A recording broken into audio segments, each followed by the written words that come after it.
just a friendly note to everyone listening. I am a huge Kansas City Chiefs fan, and I will die on that hill that they are the best team in the whole wide world, not only just because they won their first Super Bowl in 50 years, but because they're owned by a wonderful family, the Hunt family. And we're going to talk more about Lamar Hunt today with my sister. But I wanted to give the note that I'm a huge sports fanatic, and it helps that I love such a super awesome team with an amazing history. And I cannot wait to talk more about Lamar Hunt's contributions to sports in America. Hello, and welcome to But Have You Heard About, where I and a guest talk about a new historically based topic. My guest will be presented with 3 topics to choose from. One is a topic for them, one is a shared interest of ours, and the last one is just for me, because I love to hear the sound of my own voice. Today is my guest again, my wonderful sister, because she enjoyed being here so much the first time. My sister from the same mister. Cassidy, are you excited for the second topic that you chose? Yeah, I am absolutely thrilled, Courtney. That is the level of excitement I need you to bring today. So when we talked on our last time with Cassidy, she had 3 choices. The first one was Florence and the Nursing Machine. The second one is the one she wanted to talk about this time, and it's Lamar Hunt, a.k.a. Super Bowl's dad, or daddy, however you want to fly. If you don't know who Lamar Hunt is, and you watch football or you watch soccer in the U.S., you're a crazy person. He is literally the reason we have such amazing, great sporting history. So Lamar Hunt, he was the son of an oil tycoon, and he's from Texas, which, what up, Texas? Had all of his dad's money. He decided to basically start the he was part of the National Football League, and then turned the Dallas Texans into American Football League. Wanted to have that, which had multiple founding members that are still technically around today.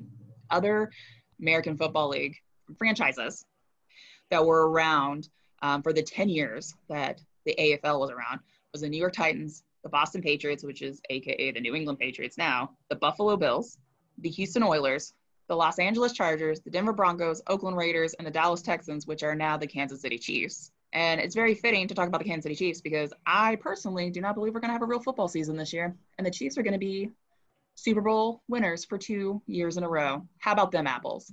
What? What? Chiefs forever! Well, so the last 4 teams I named are technically like the Western division of the AFL, which turned into the AFC West division, which is super weird when you think about it, because why would Kansas City be in the West? They're not the West. But Lamar Hunt loves sports. And I could talk about Lamar Hunt all day. I can talk about Arrowhead Stadium all day. I could talk about the Chiefs all day. But I really want to talk about the fact that he brought so many sports to the U.S. Because of him, the AFL and the NFL merged together to create the NFL with the NFC and the AFC. And it was actually his daughter's idea to call the big championship game the Super Bowl. Like, little girls like, we should call it the Super Bowl. Like, how cute of a story is that? I didn't come up with any cool names when I was a kid. I think our brother had a really cute name for his blanket. It was Gigi. Gigi. Yeah, I remember that very vividly. I remember leaving Gigi somewhere, and he cried. I really do wonder if Lamar Hunt's daughter cried when they didn't win the Super Bowl the first time they were there. Well, I bet she did. She probably did. But, I mean, first off, Kansas City Chiefs, amazing history. We've won 2 Super Bowls. It took 50 years to win the second one, so we got bragging rights. We talk a lot of mad shit for the 90s that we had. It was atrocious. Think you're lucky stars you weren't forced to watch football with our dad during that time period. And living in Texas before they had the NFL Network was horrible because all I had was the Houston Oilers and the Dallas Cowboys growing up. And I had to pray that the Chiefs somehow were on Sunday Night Football or Monday Night Football. And I just remember vividly them never being because they were so bad the previous year. God. But yeah, I just remember they were so horrible, playoff wise, but they lost 10 of their 11 playoffs games within almost a 20-year span. What's 1993 to 2017. So before Mahomes played, it was bad before we even had Mahomes. Oh man, those were some rough times, man. Oh, so Lamar Hunt, greatest football person, in my opinion, in the whole world. He actually brought soccer to the US. So originally called the National Challenge Cup, the oldest, longest running men's knockout cup competition in America, renamed to the Lamar Hunt US Open Cup, or casually called the US Open Cup, where the winner receives the Lamar Hunt Cup. And that was renamed in 1999 because of Lamar Hunt's tributes to US soccer through owning 2 different clubs and also just helping promote the sport throughout the US. Like his whole life, his whole family still lives in Dallas, Texas. When there are games in Kansas City, they fly for like the weekend or so to be there, and they live in the stadium. If you've ever been in Kansas City, you need to go to Arrow Stadium and casually be like, I want the fancy tour. And you get to go behind the scenes, and you get to sit there and be like, oh, this is so cool. And kind of peer through the windows like a creeper. They weren't there when I was there because it was the off season. But yeah, I love Lamar Hunt and the fact that he was just such a forthright thinker when it came to sports in the U.S. He passed away in 2006. The Chiefs are still in the family with his middle son, Clark. And I can't think of a better, more deserving family to have the greatest football team with the greatest quarterback ever known to mankind to be currently on that team, Patrick Mahomes for life. But if it wasn't for, Lamar Hunt, we would just have the NFL without the AFC. Another fact about Lamar Hunt when it comes to being the founder of the American Football League is that the AFC for American Football Conference Championship game, the trophy was actually renamed to the Lamar Hunt Trophy in 1970. And surprisingly, the very first time that his precious Kansas City Chiefs, my babies, won the trophy was this past year in 2020. Otherwise, the New England Patriots have won it for 11 times, making them the most winningest team to go. But the Pittsburgh Steelers have actually been in the AFC conference game more than any other team in the AFC currently since 1970 when they changed the name. And we wouldn't have, soccer would not have really become prominent. He founded multiple teams, was owner of multiple teams up until he passed away. His kids divvied up a lot of the sports that they own. So if you've ever been to Kansas City, he also was either a part owner of Worlds of Fun, which is an amusement park. I went there as a kid. But it was interesting. It's an amusement park in Kansas City. Fond memories as a little child living there. But when you read the history about Lamar Hunt, you don't think about, or at least me personally, I don't think that one man was able to accomplish as much as he did in the name of sports, especially professional sports in the U.S. I think you're definitely right there. I mean, I did not know that he was responsible for founding the MLS and for really bringing together the NFC and the AFC and creating the NFL. I really didn't know that. Yeah. And I think it's one of those little known facts. So obviously there's another Texans team. So the Kansas City Chiefs were originally the Dallas Texans. They were in Dallas, obviously. But when they technically kept the rights to the mascot Texans. So when the Houston franchise, their second one, because couldn't keep the Oilers, which was a great name, but whatever. When they got their second franchise in 2099, around that time, they had to ask permission from the Hunt family. Hey, can we call ourselves the Texans? To me, I'm like, the Texans, the now Texans are not even, they're the third or fourth NFL team in Texas. So if you count the Dallas Texans, the Houston Oilers, the Dallas Cowboys, and now the Houston Texans. All I'm saying is that both of those cities got 2 NFL teams, and San Antonio has gotten diddly squat except for the Saints for a hot minute, and I didn't even live here, and I didn't even have football. It was very sad. Life was depressing living in Texas with football with the Texans, especially when Carr was the quarterback. That was hard to watch. Anyways, tangents beyond tangents.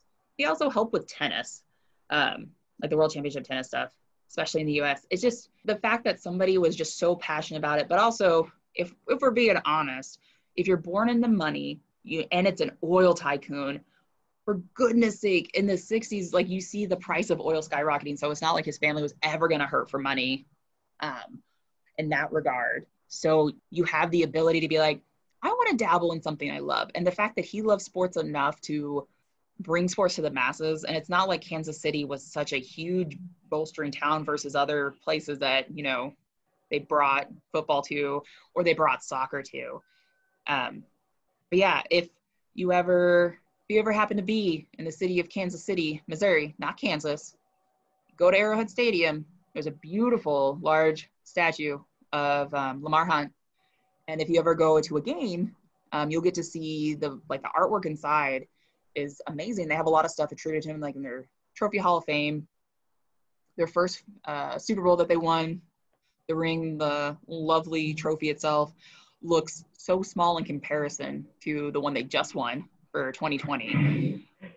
I mean, it is what it is. And it makes me laugh. But the quality of just stuff that the Hunt family has done, it sounds like I'm doing an infomercial for them. It's now a sponsored ad by the Hunt family.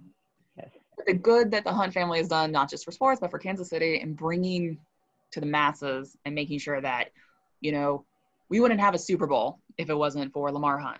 And I can even count on my fingers and my toes how many of my friends would be like just beyond devastated if we didn't have a Super Bowl to watch once a year.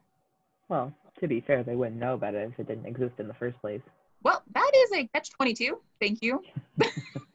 But yeah, so do you have any last thoughts about Lamar Hunt, aka Super Bowl's daddy, and what he's done, you know, for the US when it comes to sports, and also kind of like internationally, because technically no one else has the NFL. No one has, and we have the Super Bowl for basically world champs, even though there's no one else playing besides the US.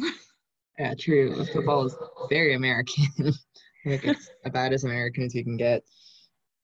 Yeah, but I don't want to sound full of myself, but I think it's really cool to be a Kansas City Chiefs fan in this era of the team, where not only have they really beaten the odds and kind of risen up against everyone, like, oh, don't worry about them. Oh, New England's got this all the way. Don't worry about them. And then to see them win a Super Bowl it's really quite a time to be alive and be a Kansas City Chiefs fan. Look, our quarterback eats steak with ketchup, and he lives in my favorite barbecue city of the world. And, you know, it's not even on purpose, but he kind of carried on this legacy of really wanting to bring, I don't even know how to say it, but like bringing happiness to people. Yeah. Like, not only is he an advocate for ketchup, but also an advocate for homeless animals and oh my God, pets. Yes. Mm-hmm. Look, I got that. I got that calendar. Yeah. Oh yeah, we have that calendar. We got it for you. I love it. But no, I agree. I really think that one of the, you know, and every football team has such great people. I mean, and we also have bad apples when it comes to just, you know, personalities and characteristics. But I really think that when you're in Kansas City, like that Midwest feel is very homey and everybody is very welcoming. I mean, if you're ever able to go to a tailgating event there, you can almost walk up to anybody who is cooking. And if you look like you belong there, they will hand you a plate. They may not give you alcohol. They'd be like, I don't share my beer with strangers, but they might give you a plate of barbecue. Yeah, and I haven't spent really any significant amount of time in the Midwest. I've spent most of my time in the West Coast and Washington, and, you know, being in a huge Seahawks territory, it's quite foreign when you tell people that you're a Kansas City Chiefs fan, especially now after that they've won a Super Bowl. Yeah. It's kind of like the bandwagoning effect that we got here after the Seahawks won their first Super Bowl, but then lost the Super Bowl again the next year. Maybe they should have ran it in. Yeah. With Marshawn Lynch. I mean, at least when you run a marathon, you run that last 0.6 in. Like, you just do it. It's not a full mile. Run that little over half a mile. Oh, well, it's been real. It's been fun. It hasn't been real fun. This is Courtney with my super duper awesome podcast and my amazing guest Cassidy with But Have You Heard About? And we hope you join us, or I hope you join us the next time we have a talk. And with that, cheerio and good luck.